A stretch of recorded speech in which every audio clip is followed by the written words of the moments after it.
Welcome to another episode of the Profitable Home Services Podcast. I'm so glad you could join us again today. Today we are joined with our guest is Nancy Jutton, and she is a publicist. And I first met her as a friend of a friend of a friend type thing. And my first reaction is, you've been holding out on me. How come I didn't know about Nancy years ago? I could really have used her help over the years.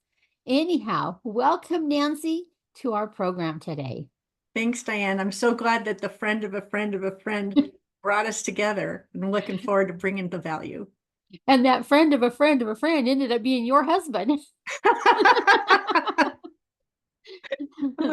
So good. Holding out on me.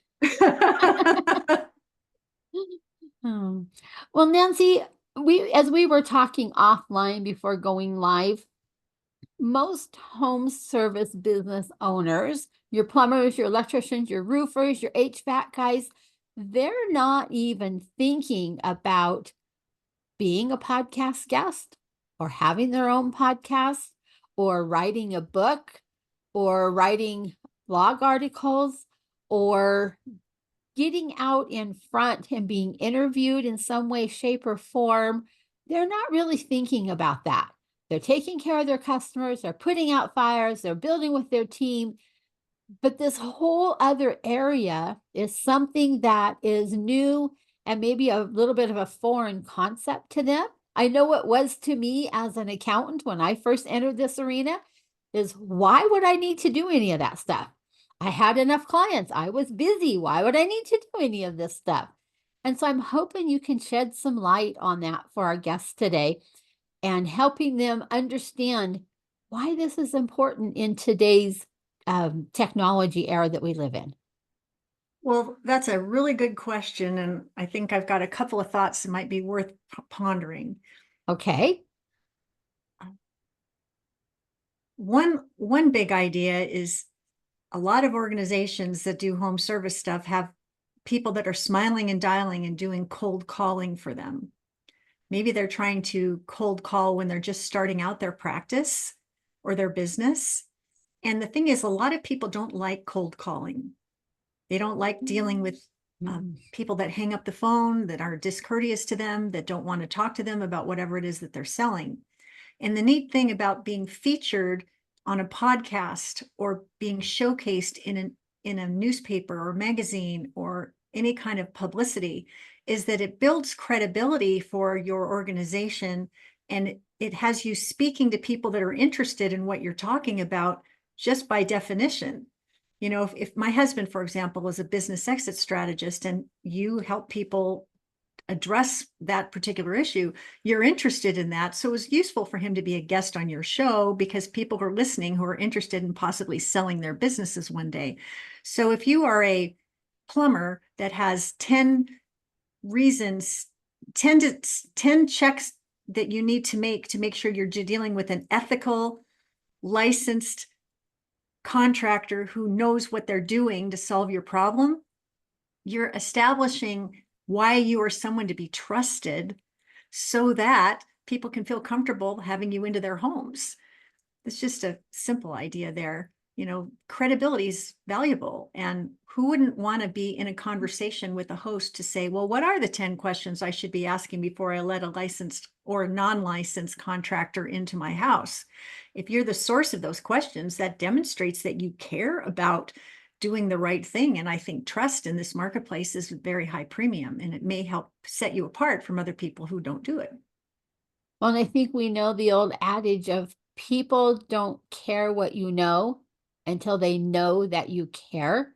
Mm-hmm. And by putting this information out there ahead of time, having a presence in your, whether it's your local area or a little bit bigger area, having that presence, and they can see that this company stands out over all their competitors, I think it brings that trust factor up a little bit faster.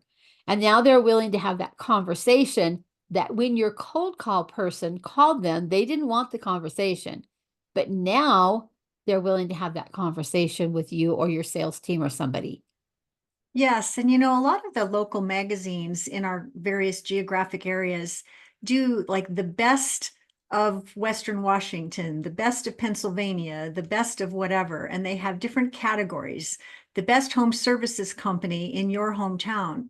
If you're lucky enough to be nominated for one of these awards and you have a way to reach out to your customers by email and say, we'd so appreciate your vote to encourage people to realize what a great service provider we are, and you ultimately win, what happens is you get invited usually to some fancy lunch or dinner where all the other winners are assembled, and you get recognized and you break bread and talk shop with people around these nice dinner tables.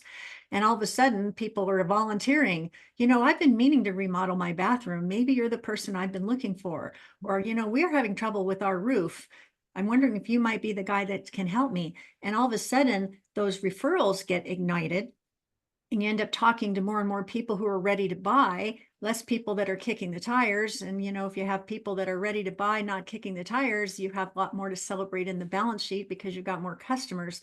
So it's also really validating for people who win awards, especially if they've got spouses at home that are sacrificing while they're running 24/7 emergency calls for people who need their help, because they're thinking, gee, I married this person and he's always gone on call, and what's in it for me? But when you win an award as the best in your town for being brilliant in this area, your family and your partners can really be proud of you and see, well, it was worth the sacrifice, because now that you've achieved this level of recognition, everything's going to be so much easier for us now.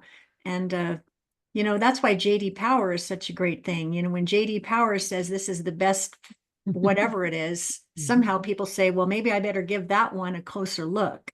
So I think recognition is valuable on intangible and tangible levels. And I think it's something to consider, especially for those who may be a little reluctant to toot their own horn without it. I think a lot of times it's hard to toot your own horn, especially if you're not a vivacious extrovert. They have no trouble tooting their own horns, but the rest of us are not good at that. And so we need somebody else to say, wow, go look at whatever it might be. I know for myself, right behind my head is a book that says Stop Overpaying Your Taxes. That was the very first book I wrote, probably coming up on 10, 12 years ago now. And what a scary venture to write my first book. Now, I had done some group books prior to that, put my toe in the water, but to actually write my own book by myself and self-publish it was a scary thing. But I gave so many copies of that book away. We sold a few, but I gave more copies away than I ever sold. And I keep it on the shelf back there, even though it's outdated and the tax law has changed. I keep it on my shelf as that reminder of this was my very first real book that I published myself. And it brought me a lot of credibility, not so much publicity, because I didn't know how to publicize it back then. I know a lot more today than I did then, but it brought a lot of credibility simply because I was able to put a book in somebody's hands. I'm going to share a quick story with you. We had bought a vacant lot here in town next door to my business office at the time, which we since have sold and bought a different one. But when we bought that vacant lot, there was a builder in the local area who sent me this book that he had written, beautiful full color book, hardcover, beautiful book. And in it was all these things about why you want a custom builder, and on it went. Now, he thought he didn't do enough homework. He thought we would be building a house. Well, this is a commercial lot. So it didn't quite, fit the message. But the fact that he sent that book, he is the trigger for why I'm an author today. Because I thought if a contractor can do that, why can't an accountant? If a contractor went to the work of creating this beautiful book and sending it out because he's watching the Secretary of State site or wherever he was watching and saw that I purchased that lot, if a contractor can do that, shouldn't an accountant be doing something like that too? And well, that let me try push. to share a Yeah. way that this could have been even cooler, because this contractor was reaching out to you personally, which is always a great thing to do. Mhm. But way back in the day, when the Great Recession happened in 2008, all bets were off. How was anybody going to roll up their sleeves and make a living during what was a very, very difficult time? And there was some local author in Bellevue, Washington, that wrote a book about how to qualify for a mortgage even during this particularly dire time. And the Bellevue Reporter did a local story about this local author and how she was helping people get mortgages at a time when nobody thought they could. Well, every single person who lives in that zip code got that newspaper delivered to their front porch. And all of a sudden, this author was selling a lot of books and writing a lot of mortgages. And so I decided to make it personal. And so I noticed the name of the reporter who wrote the story about this particular author. And I looked in the newspaper archives and I found out that she loves to write about local authors. And as it happened, I had just written a book called Bye Bye Boring Bio that was to help people attract clients during a very dire time. And so I wrote to her and said, I noticed that you have a pattern of showcasing local authors who have important solutions to offer to the residents of our fair city. I really enjoyed the story you did about this and that and the other. And oh, by the way, I'm an author too. And my new book just debuted. And the problem that this solves is A, B, and C. I really believe that we can all get seen, heard, and celebrated in our own backyard and beyond. Would you like to meet me in my backyard to have a conversation about how this book can help my local neighbors? Wow. The next day, the person says, yes, I'd love to come with a photographer to your backyard on your patio and have this conversation. And so they interviewed me about my Bye Bye Boring Bio book. And then a couple days later, I'm sitting in the stands at the local swim meet where everyone in the neighborhood is cheering for their little kids swimming in the pool. And they have the newspaper in their hand and they're looking at the picture of me in the newspaper and the picture of me in the stands. And they're saying, hey, this is you. And what was really cool about it is all of a sudden, people came rushing to buy the book from my website. And so instead of, I'm just building up what possibilities can emerge, because your contractor, this guy saw that you had a vacant lot and he made sure that you had the book. So there was one transaction that was possible. But if he had written a book and told his local newspaper about it, what if the whole neighborhood knew about it and were reaching out? How many more deals could he have written? Right. And how much more money could he have made? And how many more lives could he have touched? And so the power of local publicity, it kind of put me on the map during a really difficult time when my PR firm had fallen on hard times and I needed to find a way to make money during a really tough economy. And I wrote this book, Bye Bye Boring Bio, on a dare from a friend, and it basically saved my bacon at the precise time I needed to bring it home. And I will tell you that your bio is amazing and it will be in our show notes for those who are now Thank curious. you. What is Nancy's bio? Thank you. Well, and since we're talking about bios, a lot of times contractors and people who are in the home services business can be very humble. We started out our practice, in 19, whatever year it was. It's a family-owned business. But if you're able to say that you were voted best in your town multiple years running, and that you've had the pleasure to serve hundreds or thousands of families during the best and the worst of times, and these are the kinds of comments that people make about the extraordinary customer service you provide, when you introduce yourself online on your website or in any format, you can convey a lot of credibility and build a lot of trust by just telling the truth about what you've accomplished. How many books have you written, which may or may not be relevant for some of these service providers, but if you've been fortunate to work on some high profile projects, like one of my clients is an architect, and he's someone who was hired to create the suicide prevention barriers for the Golden Gate Bridge and the 7 pedestrian bridges on the Cornell University campus. Just by mentioning the names of the companies that he's represented through his design work, he conveys credibility that he just hasn't hung out a shingle yesterday, but he's been solving every kind of architectural challenge since he hung out his shingle 25 years ago. And that builds trust and helps people feel even more confident that you've got the juice to solve their problem. That's amazing. You're making me think that I think I need to get my bio redone. It's funny. I joke that just like the smoke detector in your house that you should revisit every 6 months to make sure the batteries are working. Mhm. Every 6 months, revisit what you're saying about your company and its accomplishments. And because a lot of these companies, they're getting new certifications and they're getting training so they can be able to service new and different kinds of equipment that's integral to the safe running of a household or a commercial building. I mean, we're always adding to our skill set, adding to our value. If we don't let our clients know that we're investing in our professional development to serve their success at the highest level, we're missing an opportunity again to build trust and have people feel even more confident. And oh, by the way, when you win something or when you've completed a new training or when you're newly certified in a new way of being or doing or having, if you can email your customers and let them know, we're really proud to say that we've just completed this powerful training that allows us to do this thing that we do. And if you or anyone you know needs that, we would love to be of service.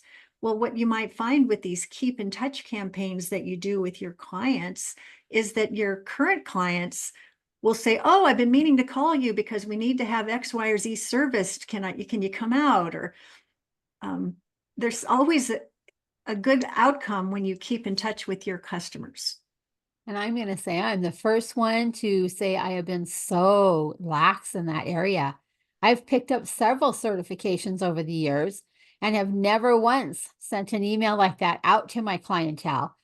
That last fall, I did my most recent certification in cash flow planning and have not ever really told the clients that I do that. Yeah, I had a little blurb about it on my website, but my existing clients aren't going to my website and looking that out. So I'm sure that same thing happens to our home service business owners. Oh, for sure. And sometimes people forget to communicate with their customers because they're busy putting out fires with the current scenarios that are presenting themselves every day. And one of my clients had life hit the fan, if you will, and ignored her email list for a period of time and had a lot of shame and blame and anxiety around her failure in this regard. And I said, "Well, why don't we just wake up your list and give them something to talk about?" And she says, "Well, what do you mean by that?" I said, "Well, what have you been up to these last few months while you've been silent with your clients? Have you been working on a new initiative that can change the game for your clients? Have you gained some new education that will allow you to serve at a higher level? Have you had some life experience that's so remarkable that it's just worthy of talking about?" And so we came up with this approach for her to wake up her newsletter list. And what do you know? Someone who had been a really big client got in touch with her and said, "Well, we could really use someone like you on our team." And it resulted in $100,000 contract. Wow. So, maybe people aren't looking at your website every day because the plumbing is fine. There's not a hole in the roof. The foundation feels solid, and you're not planning to remodel in anything right this particular moment. But if you want to exceed expectations and be a cut above everyone else that's out there, you know, um, a quarterly keep in touch effort could stimulate a lot of clients because these people are already on your list. And I should bring up one other thing that I've experienced with a couple of the service providers that we use. We live in Washington State and the winters here can be harsh. And if your boiler or heater or air system isn't working properly, you're going to be freezing when the cold weather comes. And one of these companies has this loyalty program, become a very important customer here at Barron's Heating and Air. And when you need a well check on your system, you'll be at the first of the line to come in so we can get that squared away for you. If you're a brand new customer, it's like, "Oh, we can't help you because you're not in the very important bucket." Like, I want to be in the very important bucket because if my heater or boiler is not working, I'm the last person who wants to be cold. So it's an opportunity to create a membership program and a loyalty program that people will look forward to getting those notices. Yes, I want to go to the front of the line and have my XYZ serviced so that I'm not cold this winter, or that I am cool this summer. I mean, whatever the case may be. Right. That's a really good idea. And I'm glad you shared that with us because as I talk with home service businesses all across the US, some of them really struggle with how do I put together a membership program? And that's a very simple type program right there. Is just come to the front of the line. It doesn't have to have a lot of bells and whistles. It doesn't have to have a whole, laundry list of services that we're going to do, but just come to the front of the line. Come to the front of the line. And you know what? If your home systems are not working, if the water is spewing out of a pipe, if there's a hole in the roof, you don't want to say or hear, I can get to that in a month. You want somebody to get on it right away. Right. Yeah. And I have had some experience with that. So am I a member of some of those programs? Absolutely. Do I gladly pay the modest fee to have the privilege? Absolutely, because it's false economy not to have it. Right. Yeah. And that's just one more reason why these home service businesses need to be known in their local geographical area. They're not trying to be known across the US like you are or like I am, but they're trying to be known in their local geographic area and they need to be a little bit of a celebrity. They need to be an authority so that people when that water spewing out of whatever, they're going to pick up the phone and they're going to call you because they've been hearing from you. They know that you're trusted. They know you're not going to just sell them something to meet a quota, but they're going to call you because they know you care. Well, And and that's and a so great so place to be. so to that end, you know, every plumber, every electrician, every roofer, every heating and air conditioning guy, if they could create a little checklist of the 5 or 10 questions you should ask your contractor before inviting them into your home, and demonstrate how much they care about customers getting what they need in an ethical and appropriate manner, that can become an opt-in gift that people can download from the homepage of the website. And Mhm. if they opt in to get it, then you, the service provider, now have their name and their email address. So you're building your email list. So you're able to send out a newsletter every now and then and say, here's the latest trend in windows and doors in our town, or find what are the latest trends in your area, or what is something new that's unfolded that changes the game for this particular thing.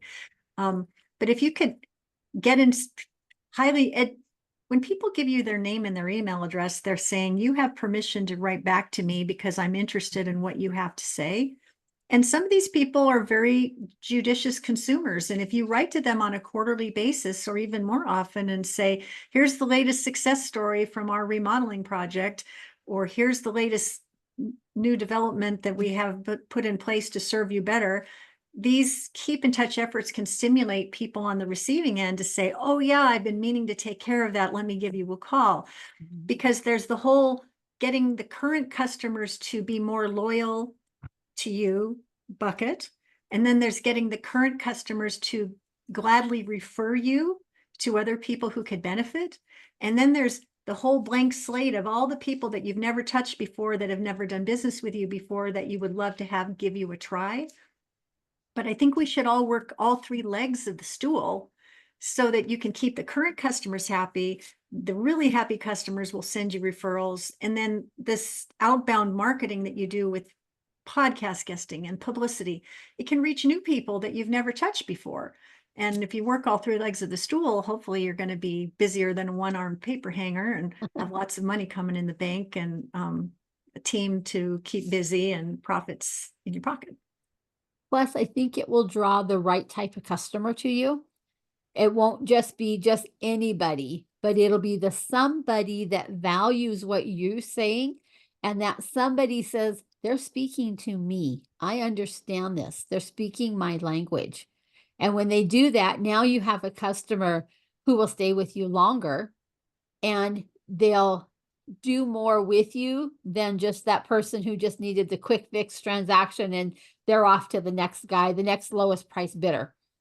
You really want that I other think you make a customer. really good point there. I think loyalty is really, I mean, there's all kinds of math and studies that have been done about how much it costs to acquire a new customer versus the value of a lifetime customer.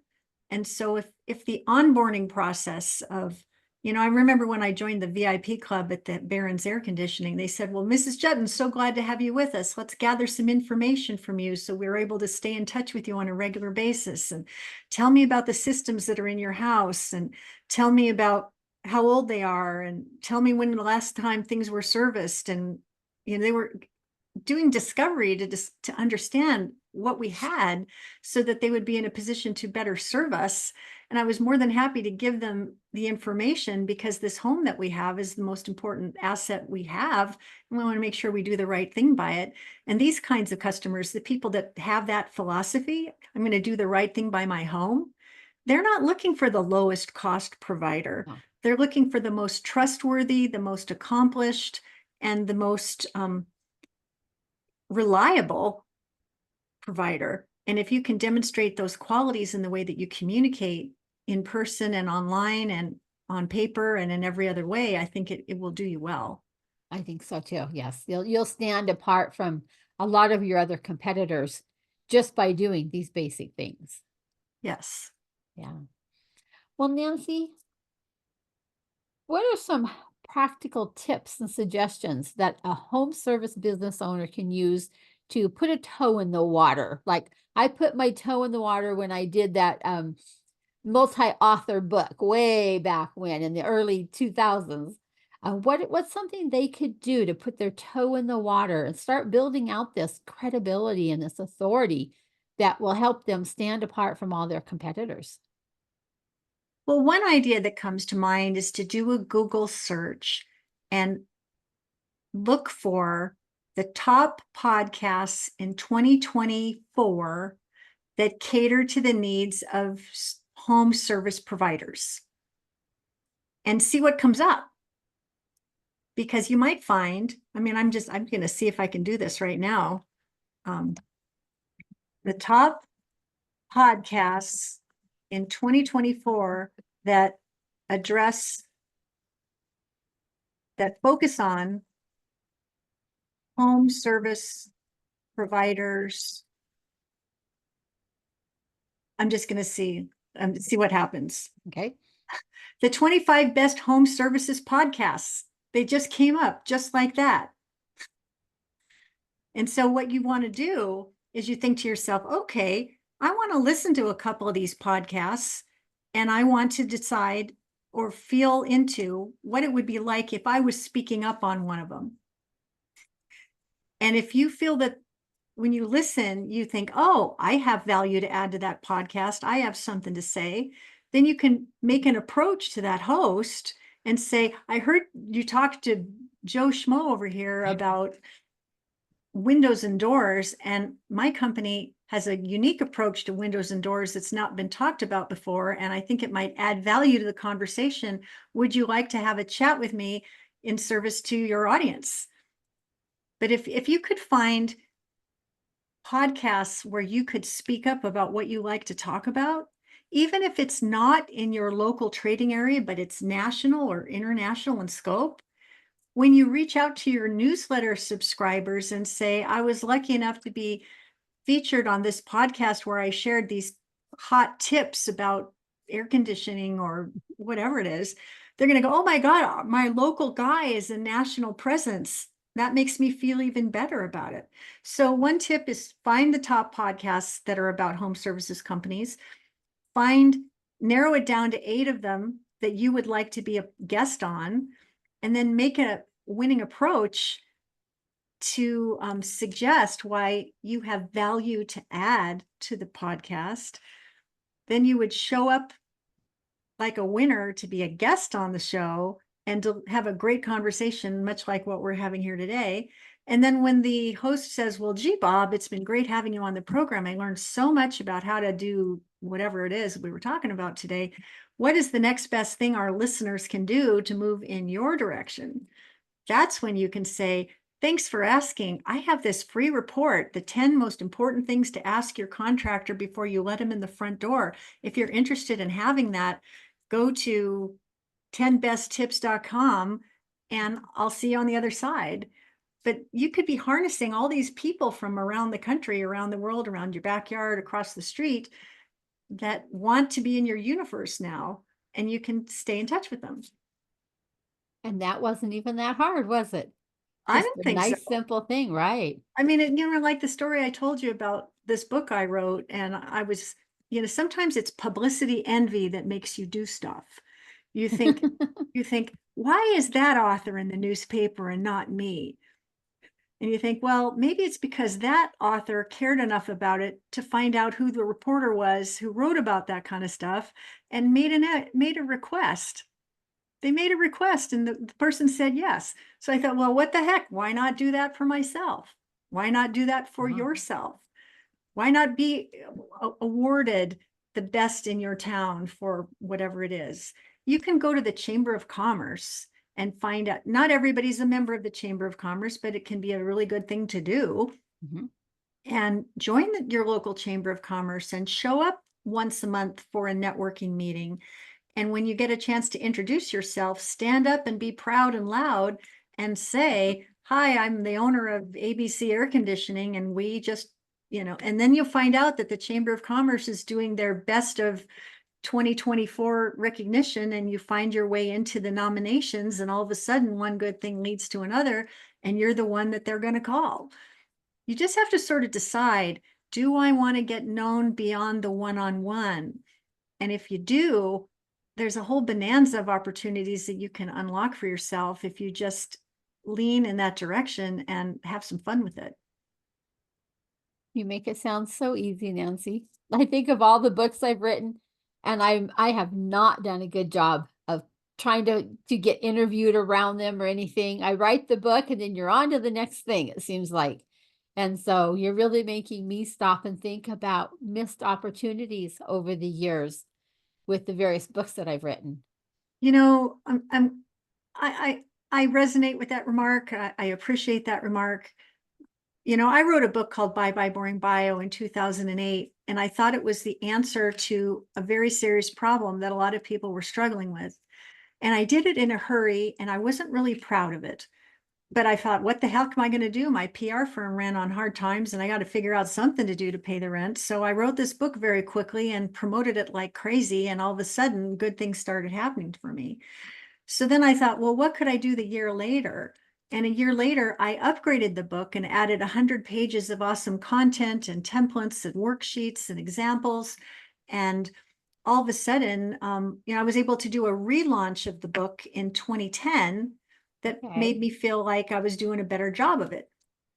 And then I rode that magic carpet for a while. And then in 2020, the pandemic came to call, and it seemed like when I read the book again, I was disappointed that it didn't address the needs that people had to speak up virtually instead of in person, because we were all sitting on our behinds in our offices, not being able to leave the house. So I took the opportunity to revisit the entire work and redo it completely so that it would serve in a much more powerful way. And this time I decided to do a Amazon bestseller campaign for it, because I thought this third time's the charm. I never got around to that the previous two. I was just self-publishing and doing the best that I could. But you know what? I self-published it, but I did a bestseller campaign, and I earned bestseller status in 4 categories for the preview of the book, even before the real book was in my hand. And I thought, Wow. oh my God, this is so exciting. So if you were to Google Bye Bye Boring Bio on any search engine and look for me, you don't even know how to spell my name, you're going to find tens of thousands of references to this book. And so what I'm proving to you or demonstrating to you is, like, if you give birth to a new work and you just say, okay, I checked the box, I'm done. Well, yeah, good for you. You wrote the book. But just like when you give birth to a child or welcome a new puppy into your life, it's the first 2 years of that life, of that work that you have to nurture, love, train, make it a priority. And, give your book at least 2 years of promotion as a podcast guest, as someone who's the subject of great stories in your local backyard and beyond, as someone who speaks up on podcasts and broadcasts and webinars. Give it enough oomph so that it can serve as a magic carpet to take you next where you want to go. Otherwise, you just checked the box and went on to the next thing, and you didn't get the full value that you could have from it. Wow, this has been amazing, Nancy. I'm going to shift gears a little bit because we're coming up on our time. And um, I always end my podcast with the question, what is a unique profit tip that you can share with our listeners where you've seen profits leaking out of other service businesses? Excellent question. If you're a service provider who does offer an opt-in gift that people can download to learn something important from you, my leak is make sure that the page is functioning properly and taking people where you want them to go, and that it's working the way it's intended to. Because if you attract leads to your gift, but they never find their way into your email system for some weird technical glitch, you've put effort to lead generation that has just gone down the drain. So monitor whatever you do for lead generation so that don't just set it and forget it, but once a month, make sure all of these things are working properly and notice how many leads you're getting from these things. I'll just say one more thing about that. I always aim for my opt-in pages to convert from click to lead at 50% or better. If you've never checked how well your lead magnet is converting from click to lead, go to your dashboard and do the math and find out.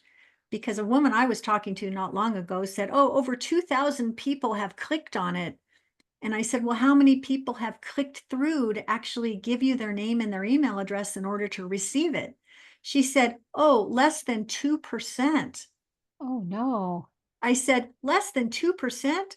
This is a serious leak. This is a report that needs to be revamped. You need to try something new and, get 300 people to visit your page and see if you get 50% conversion on that. If you do, you're off to the races and you have a workhorse that will work really hard for you. If you've got something converting at 2%, you have not solved the right problem that will compel people to want to actually be in your ecosystem in the first place, and that's where you should put your focus. All right.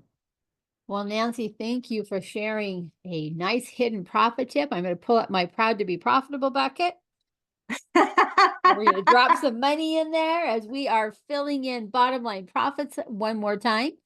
And that is the goal of this particular podcast is we got to find those hidden profit leaks and plug them, not just find them, but we've got to plug them. So thank you, Nancy, for joining us. It's been a joy to have you on the show today. How can our listeners find out more about you and where can they go to get a copy of your Bye Bye Boring bio book?